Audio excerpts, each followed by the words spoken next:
Something just happened that almost nobody in mainstream media is giving the full picture on, and if you're just tuning in, you need to hear this from the top. Because in the last 48 hours, two separate events unfolded on opposite sides of the world, that when you connect them together, paint one of the most alarming pictures of US-Iran tensions we have ever seen in modern history. Let's start with NATO. For years, the alliance has maintained a carefully calculated distance from the Iran nuclear standoff. Publicly, NATO leaders have pushed diplomacy, pushed negotiations, pushed back against any language that sounded too aggressive, too confrontational, too close to war. That posture just changed. In a move that sent immediate shockwaves through Tehran's political and military establishment. NATO formally endorsed a joint position paper that, for the first time in the alliance's history, directly named Iran's nuclear enrichment program as a, quote, acute and immediate threat to Euro-Atlantic security. Not a concern. Not a challenge. A threat. That's diplomatic language with teeth, and Iran's leadership understood exactly what it meant. Within hours of that announcement, Iranian state television interrupted its regular programming. Senior Revolutionary Guard commanders appeared on screen. The messaging was defiant, aggressive, and, if you know how to read Iranian military rhetoric, genuinely alarmed underneath all that bravado. Because here's what Tehran understood that the headlines missed. When NATO moves as a bloc, the United States doesn't have to act alone. That changes the entire strategic calculation for Iran. It means that a military confrontation is no longer a bilateral US-Iran scenario. It becomes something far larger, far more coordinated, and far more lethal for the Iranian regime. Now, while that NATO bombshell was still reverberating across global newsrooms, the United States Navy was already moving.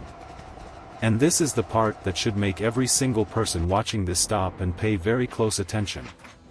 The Pentagon quietly repositioned not one, but two full carrier strike groups into overlapping operational range of Iranian territory. Now for context, a single U.S. carrier strike group is not just an aircraft carrier. It is a floating city of war.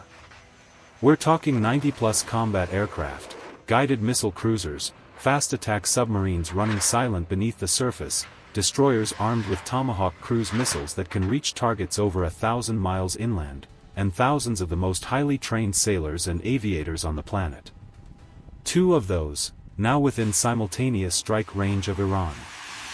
That is not a routine patrol. That is not a scheduled rotation. Military planners do not move assets of that scale and cost without a specific operational purpose. The message being sent to Tehran was unmistakable, and it was delivered without a single word being spoken publicly by the White House. But the surprise didn't stop there. Alongside the carrier repositioning, the U.S. Navy executed what defense sources are describing as one of the most significant submarine deployment surges in the Persian Gulf region in over a decade.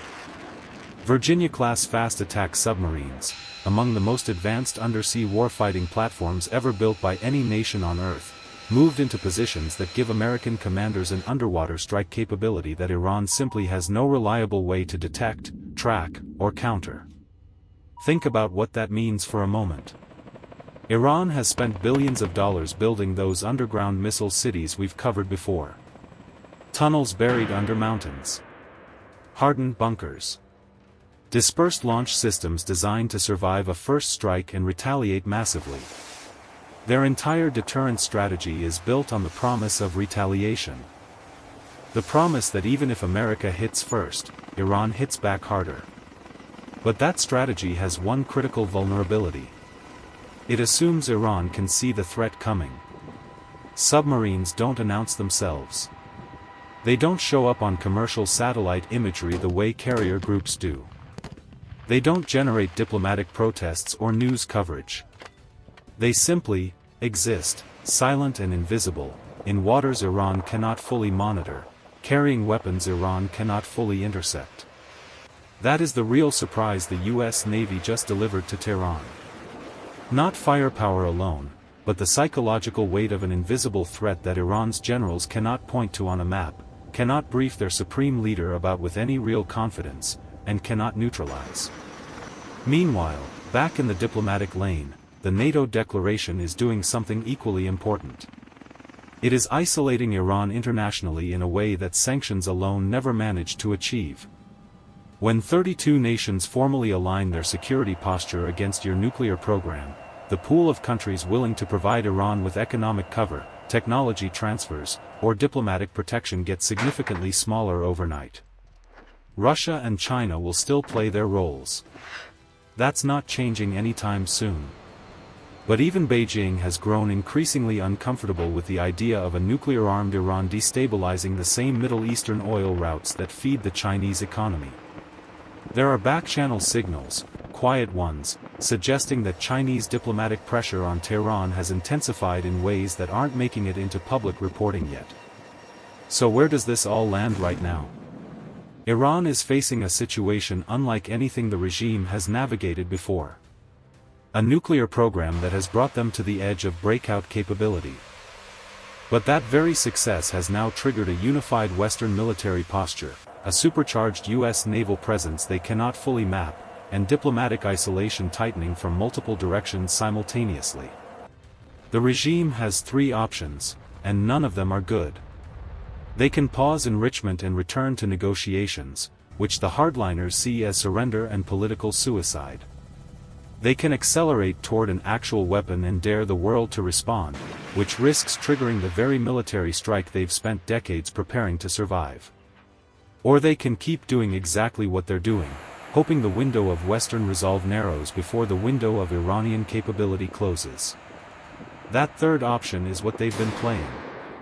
And right now, based on everything that just moved in the last 48 hours, that option is running out of time. The next 72 hours in this standoff will tell us more than the last 72 days combined. Watch the Persian Gulf.